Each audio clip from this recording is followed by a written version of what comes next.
pola musiman yang terjadi di tahun-tahun sebelumnya, yaitu pertumbuhan Q2Q di triwulan 2 lebih tinggi daripada triwulan 1 sebelumnya.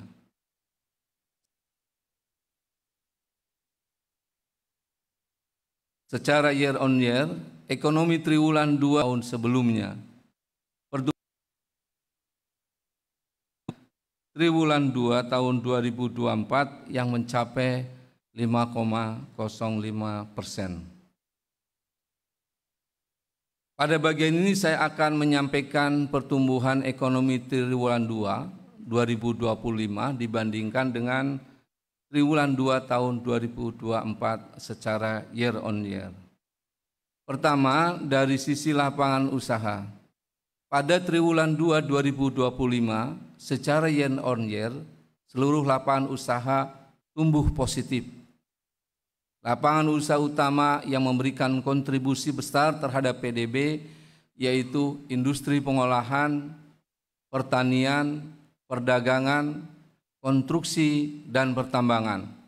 Total kelima lapangan usaha tersebut mencapai sekitar 63,59% dari PDB. Lapangan usaha dengan pertumbuhan tertinggi adalah jasa lainnya, yaitu tumbuh 11,31%, didorong dengan adanya peningkatan jumlah pengunjung tempat rekreasi seiring dengan adanya Hari Besar Keagamaan Nasional, cuti bersama, dan libur sekolah, serta peningkatan jumlah perjalanan wisatawan Nusantara dan kunjungan wisatawan mancanegara.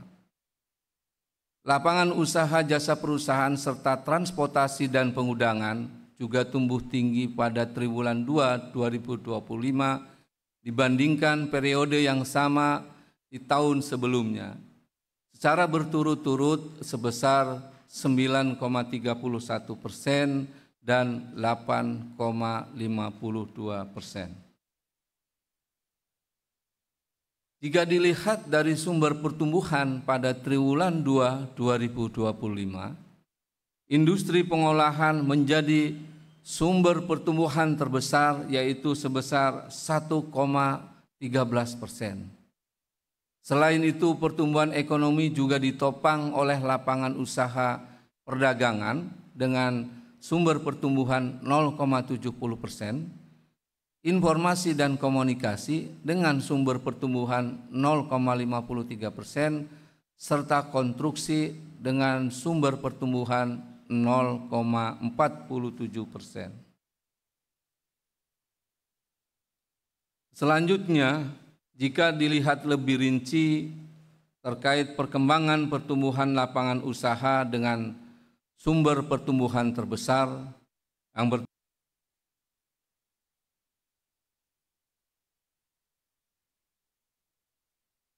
pertama, industri pengolahan.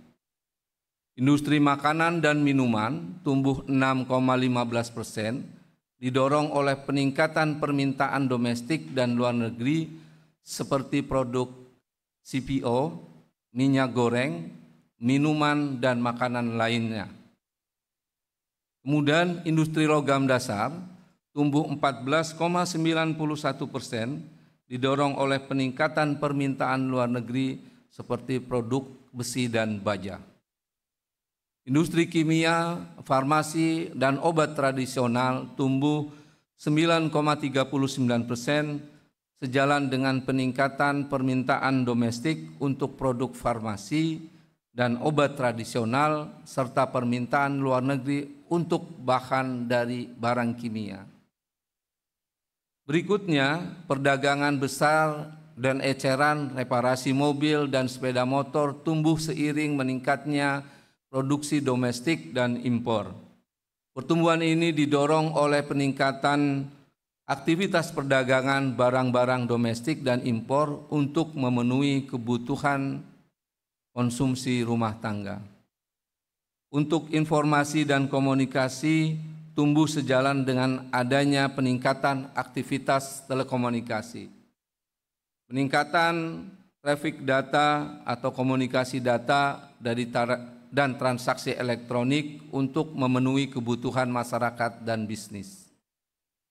Adapun konstruksi tumbuh seiring dengan peningkatan aktivitas konstruksi.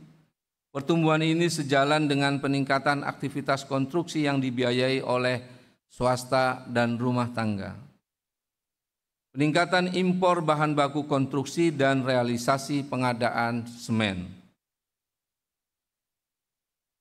Berikutnya dari sisi pengeluaran, pada triwulan 2 tahun 2025 secara year on year seluruh komponen mengalami pertumbuhan positif kecuali konsumsi pemerintah.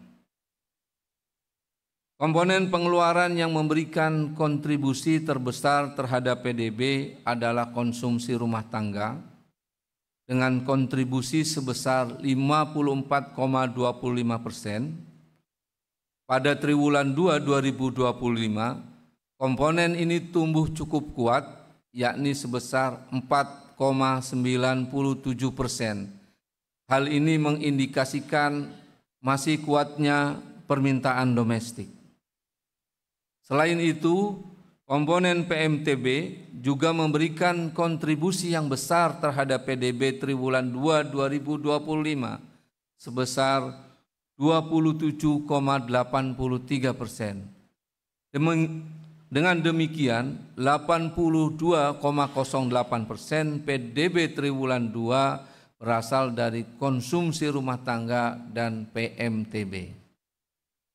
Selanjutnya, pertumbuhan tinggi terjadi pada komponen ekspor dan impor. Pertumbuhan ekspor didorong oleh kenaikan nilai ekspor non-migas dan kunjungan wisatawan mancanegara. Sementara pertumbuhan impor didorong oleh kenaikan impor barang modal serta bahan baku penolong baik secara nilai maupun secara volume.